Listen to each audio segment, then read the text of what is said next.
So much ಹೇಳ್ತೀನಿ. ವಿಶೇಷ ಏನಂತಂದರೆ ನಮ್ಮ ನಾಗಮಂಗಲ ನಮ್ಮ ಯೂತ್ ಐಕಾನ್ ಅಂತಲೇ ಹೇಳ್ತೀವಿ. ನಮ್ಮ ರವಿ ಶೆಟ್ಟಿಯವರು ಅಂದರೆ ಈ ಹಿಂದೆ ಒಂದು ಕಿರಿಕ್ ಅಂತ ಒಂದು ಸಿನಿಮಾ ಮಾಡಿದ್ವಿ. ಆ ಸಿನಿಮಾ 50 ದಿನಗಳ ಕಾಲ ಪೂರೈಸಿ ಒಳ್ಳೆಯ ಹೆಸರನ್ನು ತಂದುಕೊಡ್ತು.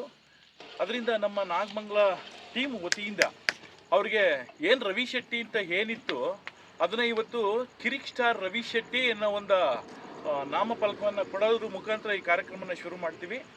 ಮೊದಲಿಗೆ ಎಲ್ರಿಗೂ ಥ್ಯಾಂಕ್ ಯು ಸೋ ಮಚ್. ಇಲ್ಲಿ ಸೇರಿರ್ತಕ್ಕಂಥ ಎಲ್ಲ ಸ್ನೇಹಿತರು ಬಳಗಕ್ಕೂ ಥ್ಯಾಂಕ್ ಯು ಸೋ ಮಚ್. ಹಾಗೆ ನಮ್ಮ ಇನ್ನೊಬ್ಬರು ಸ್ನೇಹಿತರು ಅವರು ಹುಟ್ಟುಹಬ್ಬ ದಿನಿ ಅವ್ರದ್ದು, ಅವ್ರಿಗೂ ಕೂಡ